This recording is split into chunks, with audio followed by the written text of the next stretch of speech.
So today's lecture, we're going to return to a material that we first looked at the very beginning of the course, and that's concrete, which was, of course, developed by the Romans using soil that they found in volcanic regions of Italy, and then largely forgotten in the Middle Ages as the technology sort of disappeared. It comes back in the 18th, 19th century, although the idea that you use reconstituted stone as mortar has been with us ever since, right? That lime mortar in particular is used to assemble masonry. We saw in the case of the Romans that the distinction between mortar and actual concrete is pretty fuzzy, that a lot of times when you look at Roman concrete, what you're looking at is Roman brick that's used as sort of aggregate in large, massive concrete forms. And we'll see that come back a little bit, but we'll also see concrete paired with this new material that we've seen in recent lectures, steel, and how those two form a hybrid that's particularly versatile and useful. Today we'll look at a handful of pioneers who sort of rediscover concrete or realize that with a few tweaks, the material that's been used as mortar for centuries could actually become a structural material on its own. We'll look at how that impacts building aesthetics. What does it mean to be building with what's essentially a fluid material, a liquid stone, as it were.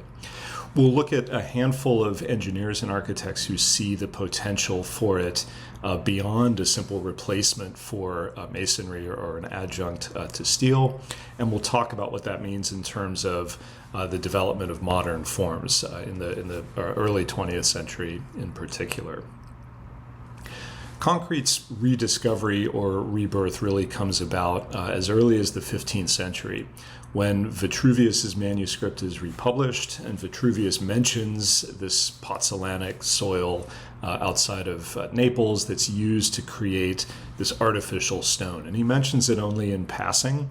Remember, when Vitruvius is writing, it's at the beginning of the imperial age, so before a lot of the really massive concrete constructions like baths or the Basilica of Maxentius. But that idea leads people to sort of play around with the mortar that they're using. Mostly at that point, it's just lime mortar, which is relatively weak.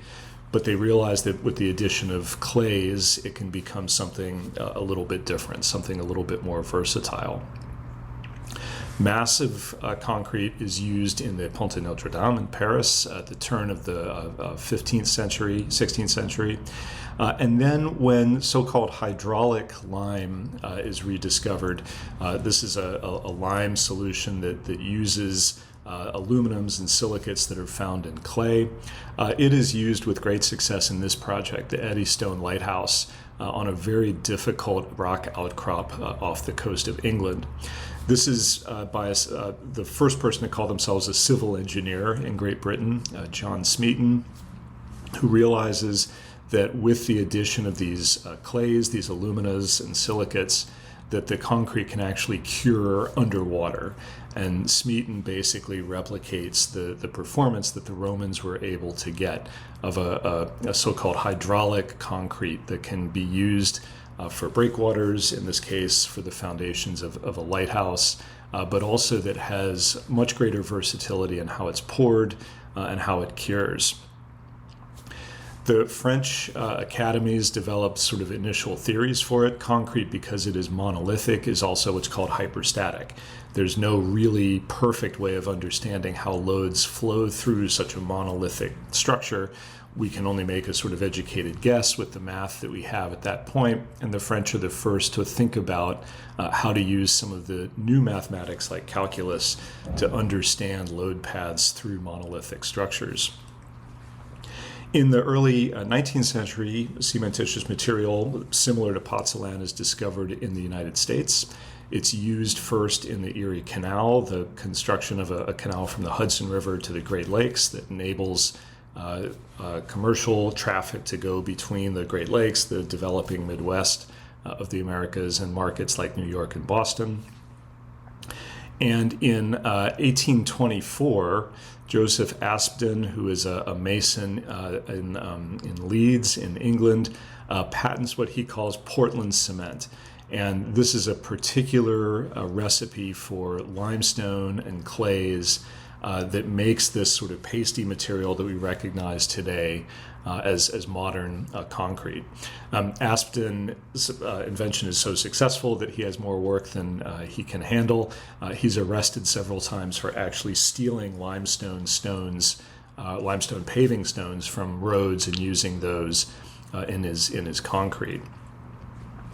The chemistry of modern concrete is complicated, but it basically boils down to reconstituting limestone with some additional materials that provide the strength, that provide the bonding between the particles to create a really stiff material, really solid material. When limestone is mixed with silicon oxide, which is an ingredient found in clay, along with some of these other elements, it can be calcined or burned at a very high temperature. This releases a great deal of carbon dioxide, one of the problems with concrete that we recognize today.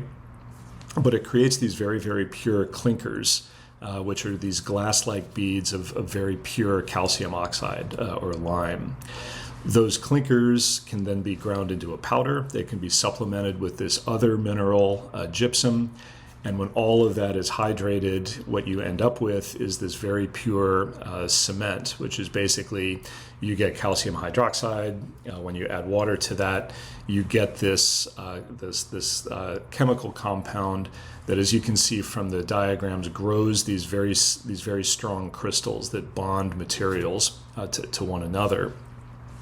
Those mixes can be played with. Admixtures can be put in to make the concrete either stronger or more fluid.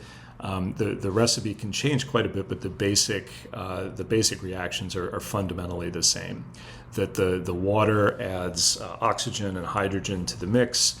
Calcium oxide or calcium hydroxide is the sort of reconstituted limestone, and together those create basically a limestone-like material, but one that comes from a paste or a fluid that can be poured.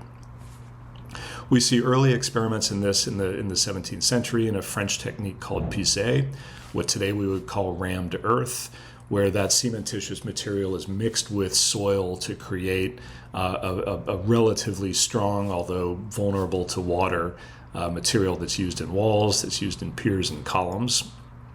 In the center and on the right, you see an experimental house built by a French builder named Cogniet, who takes the idea of pisé and combines it with brick, combines it with what today we would call aggregate or large stones, gravel, to create this house that he thinks can be built in the Beaux-Arts style, that if you can create sort of complicated formwork to pour the concrete into, the concrete can take on any shape. And we'll see this be part of a debate over and over throughout the 19th and early 20th century. As you can see from Cogniet's drawings and the finished product, which is still a ruin on the outskirts of Paris, he didn't quite get there. Building the formwork to create all of that detailing turns out to be pretty difficult. You need skilled carpenters to do it. Nevertheless, the fact that Cogniet's house is still there, albeit abandoned, indicates that even by the middle of the 19th century, there is science going on in concrete recipes, in concrete production, that shows that it can create a durable material, right? More so than pisé. It can be left out in the rain and doesn't deteriorate nearly as quickly. There are interesting experiments done in large part by Cogniet about the possibilities for applying concrete to other building types. And maybe the most interesting of these is this church, again on the outskirts of Paris, that he does with an iron architect, an iron builder named Boileau. And the idea here was that Boileau was going to create this sort of roof structure of the church. Cogniet was going to build the walls out of concrete. And you get this very interesting hybrid of cast iron on the one hand, which, as we've seen, is very good in compression and holding things up. Concrete on the other, which creates this shell that not only keeps the weather out, but also stabilizes the iron structure on the interior. You can see that there's a kind of split between the two materials. This is right at the entrance as you walk into the church. The cast iron is one thing, the concrete is another. And you can see Coignet trying to kind of imitate stone forms that you would see in a typical Gothic church.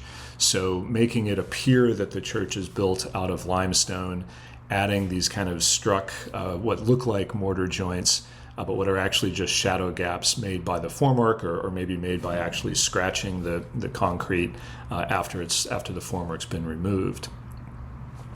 On the interior, you get these moments that feel in a way sort of like the sorts of things Viollet-le-Duc was talking about, where the cast iron really reflects what it does, that it holds the roof up with very narrow dimensions. We've seen some cast and wrought iron churches in Viollet-le-Duc's Market Hall, of course, where the cast iron is really exploited not only for its structural capabilities, but also for its aesthetics. And you can see, I think, where the cast iron meets the concrete, there is this question about how these two very different materials can go together architecturally. Very clearly, they can do complementary things from a structural standpoint, but how you express the difference between a very strong piece of cast iron and a relatively weak, but nevertheless structurally useful bit of poured concrete is a real question, and it's one that we'll see come up again and again. Meanwhile, though, there are other hybrids between iron and concrete that prove to be even more versatile, more successful. And this involves actually integrating iron or later steel into the liquid concrete itself in the form of what today we would call reinforcement or rebars. Some of this we've seen already. When Thomas Telford has to design an anchorage for his Menai Straits suspension bridge, he builds these giant concrete anchorages on each side of the valley or of the river valley, and uses embedded iron to make sure that concrete can take the tensile force that's going to go into it. Even though concrete is very strong in compression, those crystalline formations are relatively weak in tension. If you try to pull the concrete apart, it comes apart much easier than steel. And so as early as the 1820s, Telford realizes that you have to use a material that's strong in tension, for example, wrought iron, later steel, to complement the compression strength of the concrete.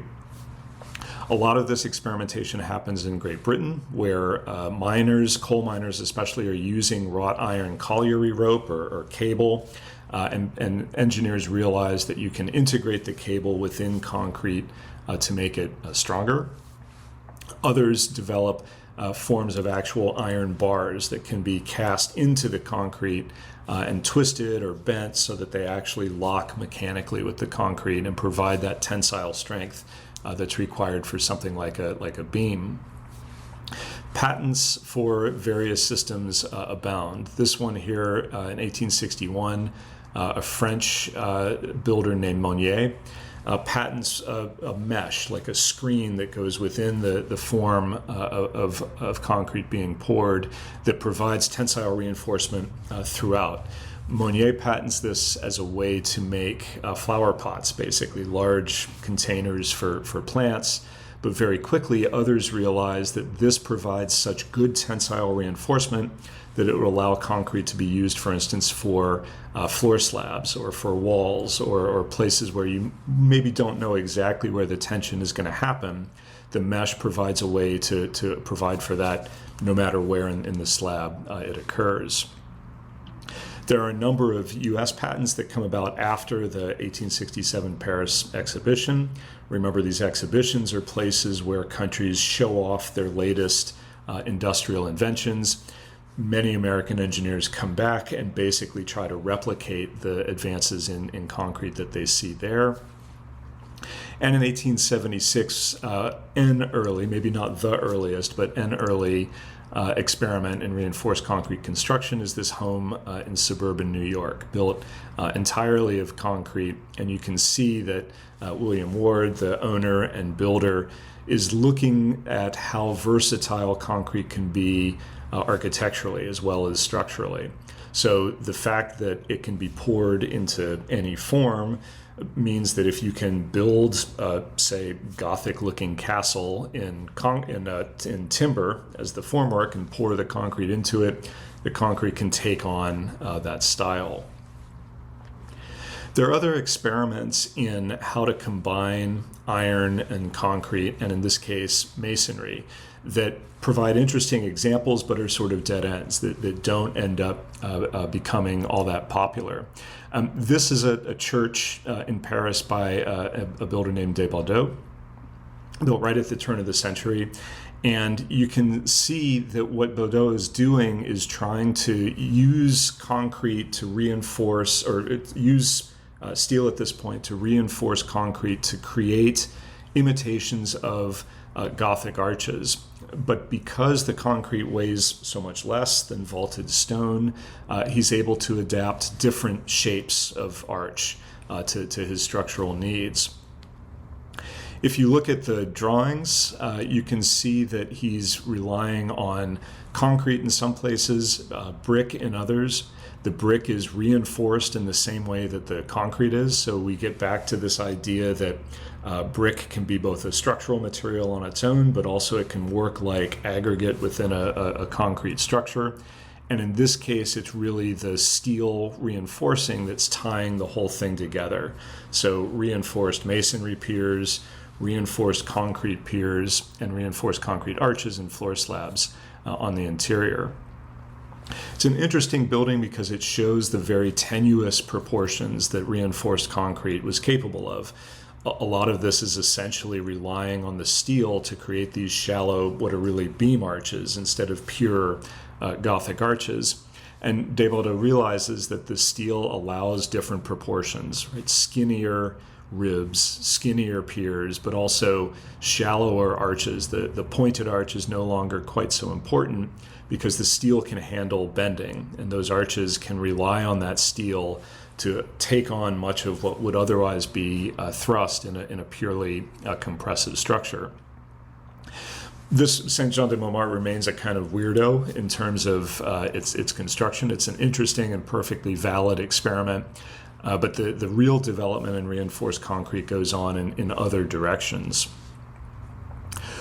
One of the most important ones is the idea that concrete can be used as a fireproof floor, and that with these reinforcing meshes or with reinforcing bars, those floor slabs can work in two directions, that builders can take advantage of the monolithic nature of concrete to build floors that begin to spread their load out, not just to girders and then to columns, but can spread their load out in two directions at once. And this creates great efficiency. It makes for thinner floor slabs, more efficient structures.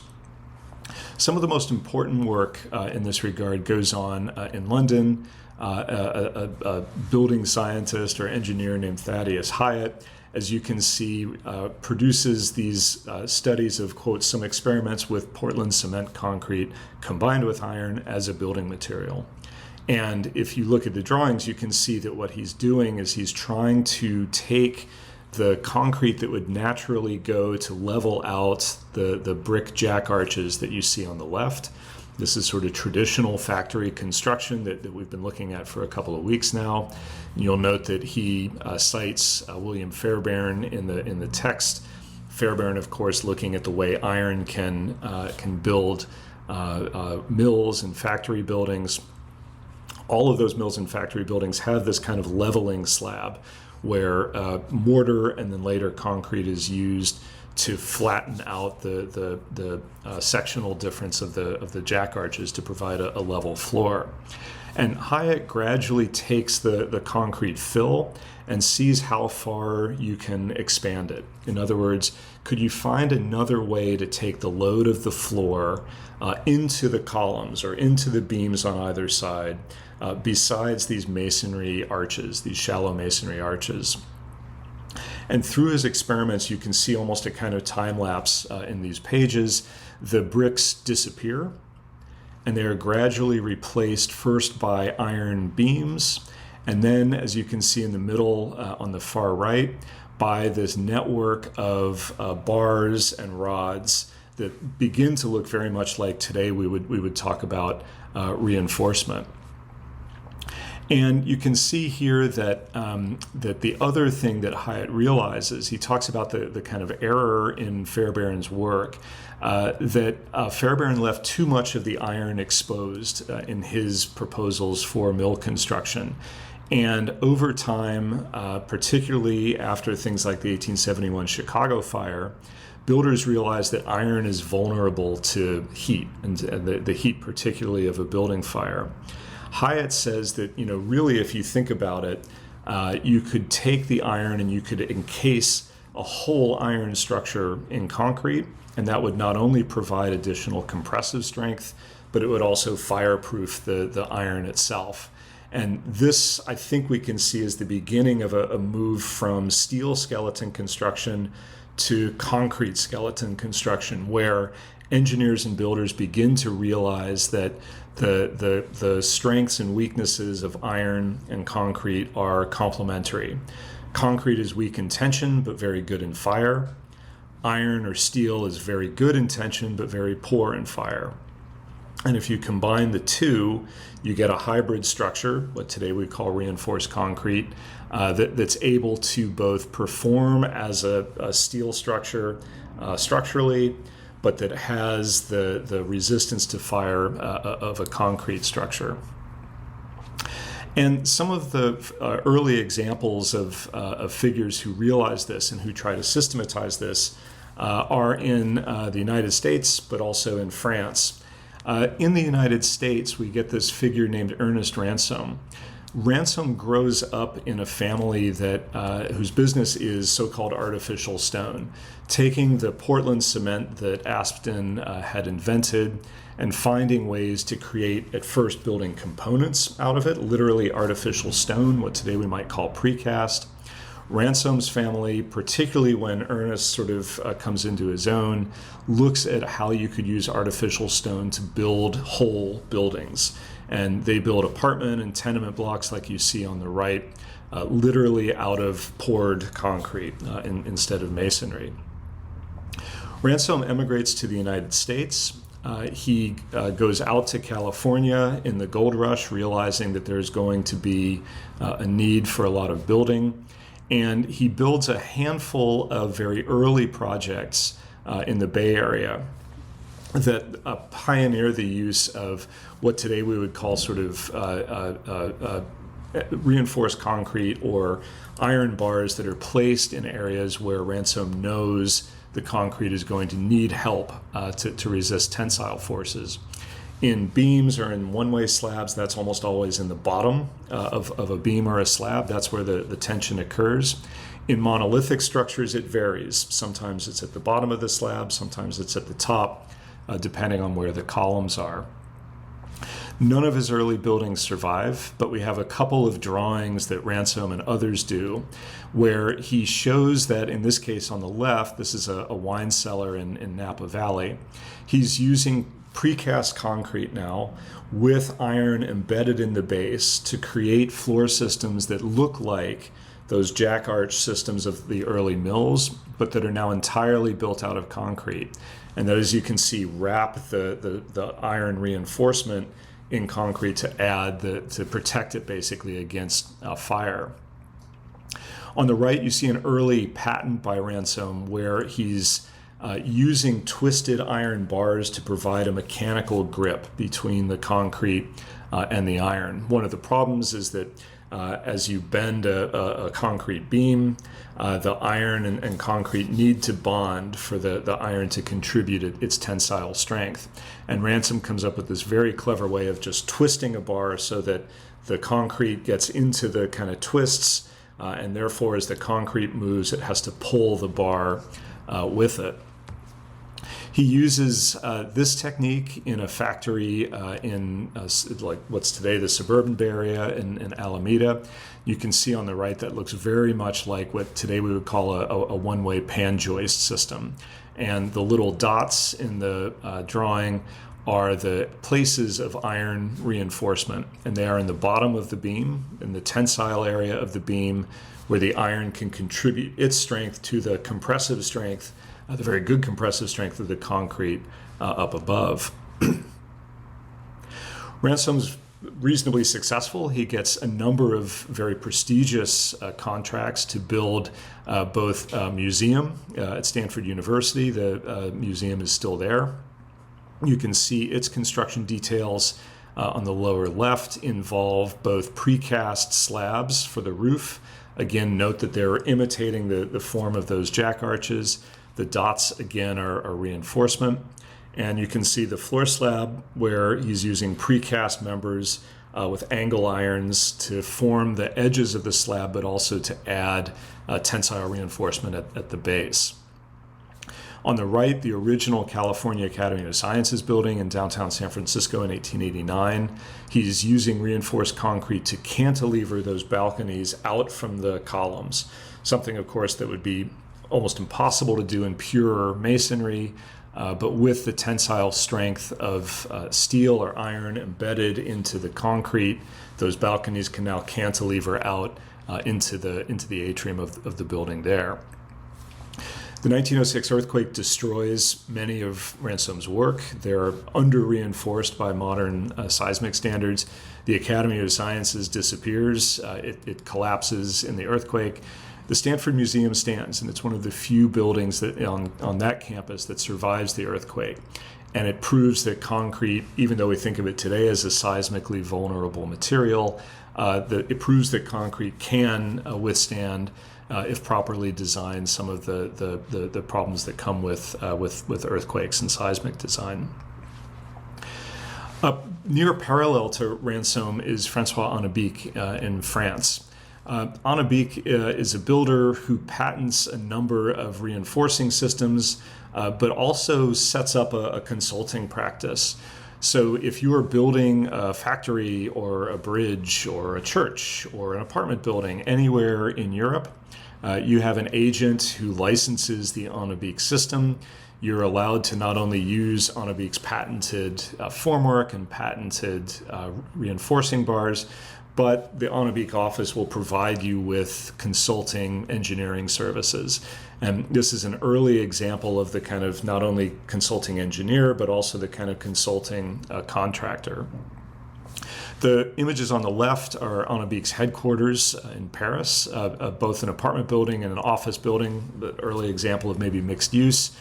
You can see that Hennebique is very fluent with formwork. All of the material that you see in the center there is concrete, with the exception of the tile inlay. And you can see that it reads Système Hennebique, a sort of billboard advertisement for what Hennebique is able to do with this new material. On the right are several drawings of the way the system works, and you can see that Hennebique is using girders and beams and flat slabs, and he has a couple of key details. One is that he realizes that the columns need to be reinforced in addition to the beams, that the way a concrete column is going to fail is either by buckling or by simply bursting outward. And there needs to be reinforcing that resists the buckling, right? The tendency of the column to bend, but also to actually hold the column together. And you can see too that the column flares out as it comes near the girder above. And this reflects an inherent problem with concrete in that it's a very heavy construction.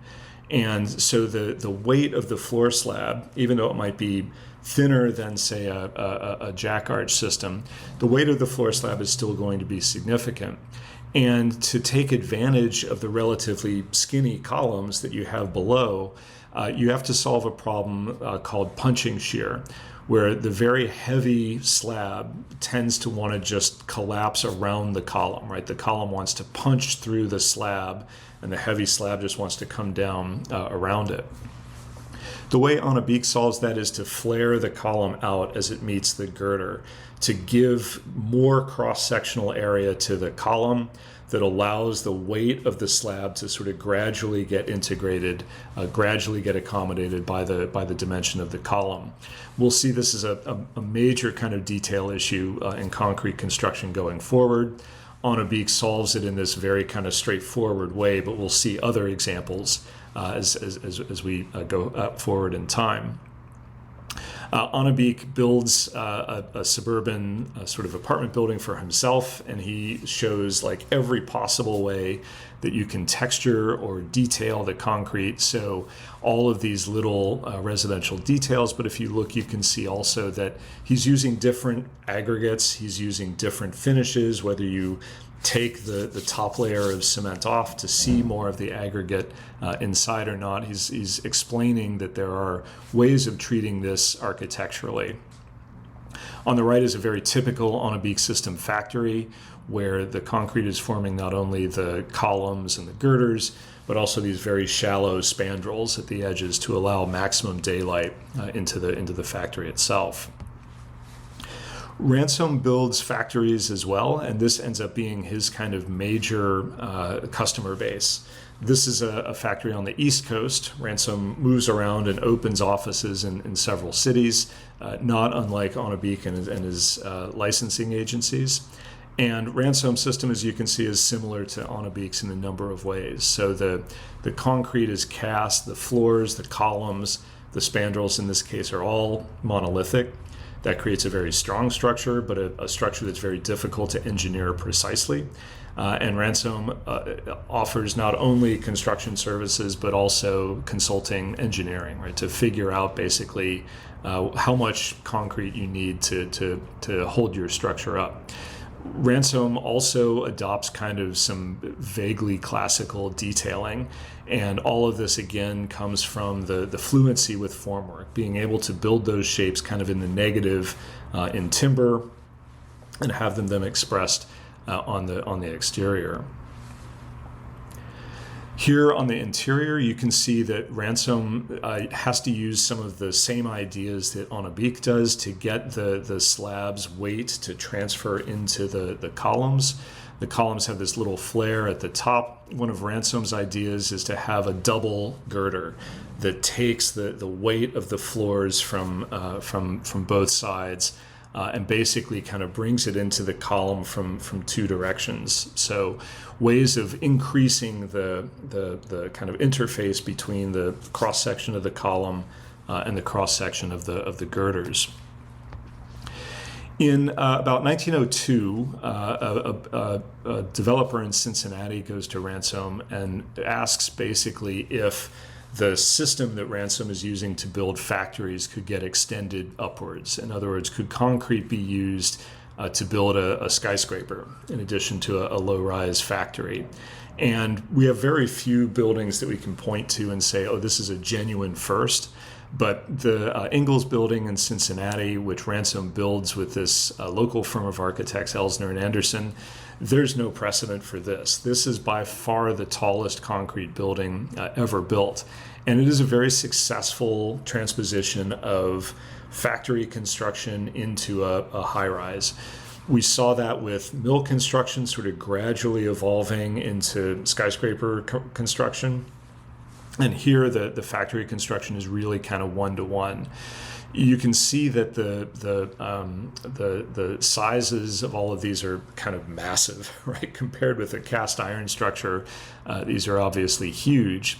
But the point that Ransome makes is that because the concrete is a stiff material, because you can use rebar to create these really, really stiff joints, that the concrete can actually be the wind bracing.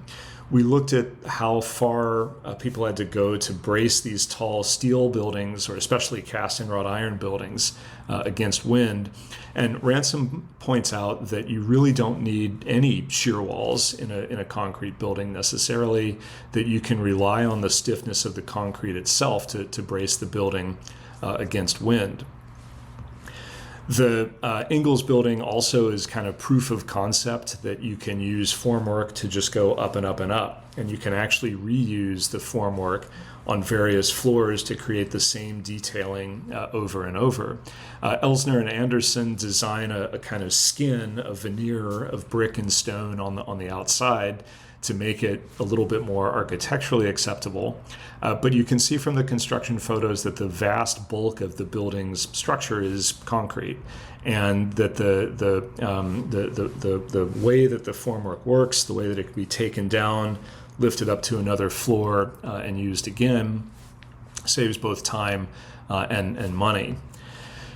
Ransome also uses the ingles as a kind of way to advance his ideas about reinforcing bars, and using his patented twisted bars, but also some other types of reinforcing bars, he develops ways of handling all of the structural conditions that you get in a tall building. So not just being worried about the gravity loads again, but also the lateral loads. How does the frame resist wind loads when you get up to 15 or 16 stories? In these sections, you can see that the reinforcing is basically continuous, that he puts reinforcing in both the top and bottom of slabs. Because they're monolithic with the columns, where the tension occurs in the slab varies. It's sometimes in the bottom of the slab and sometimes in the top. You can see too that he has reinforcing that basically makes what today we would call a torque box. A rigid square in the intersection between the girders and the columns. And what that does is that it ensures that when the wind hits the side of the building to rack the building or to deform the building, every piece of structure gets recruited into resisting that. If you bend one piece of the concrete structure, you have to bend all of them, because the steel reinforcing ensures that bending stresses will get taken from girder into column and vice versa. There's one other important inventor who comes up with patents that tries to address this issue of the column caps, right, or the dead weight of the floor slabs being transferred into the columns themselves.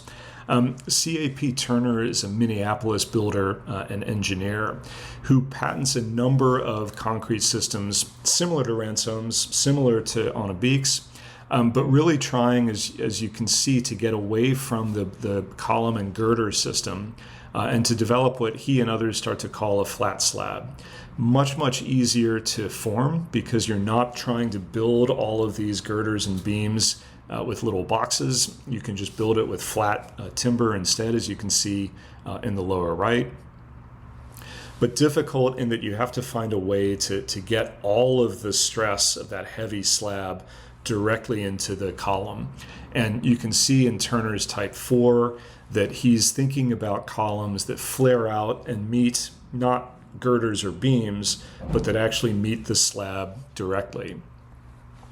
Turner's solution to this is to densify the reinforcement over the connection between the slab and the column. And you can see in the middle, in 1911, he gets very close to being able to do literally just a slab perched on top of a simple column. This simplifies the formwork. It means that if you're in a factory, you get more room for machinery. Remember that there are a lot of belts and things that are moving around at the ceiling. You'd like to keep the columns out of the way. And he basically patents two ways to do this, one of which just simply densifies layers of reinforcing in the slab above the column. And you can see that they get sort of greater and greater by having these multiple angles of reinforcing being laid down. Another on the right, where he's looking at these sort of conical reinforcing cages that again are trying to help the concrete take the load of the slab down into the column below. Turner builds dozens of these, most of them in Minneapolis and St. Paul, but some of them farther afield as well. This is one in Toledo, Ohio, for a hardware company, and you can see that he's getting quite close, right? That those column caps are getting narrower and narrower, and that there is more and more space to move machinery and things around up at the ceiling level. That idea of the single column meeting the simple slab is one that's intriguing to builders and engineers, but also to architects. And we'll look toward the end of the lecture at the kind of architectural possibilities inherent there.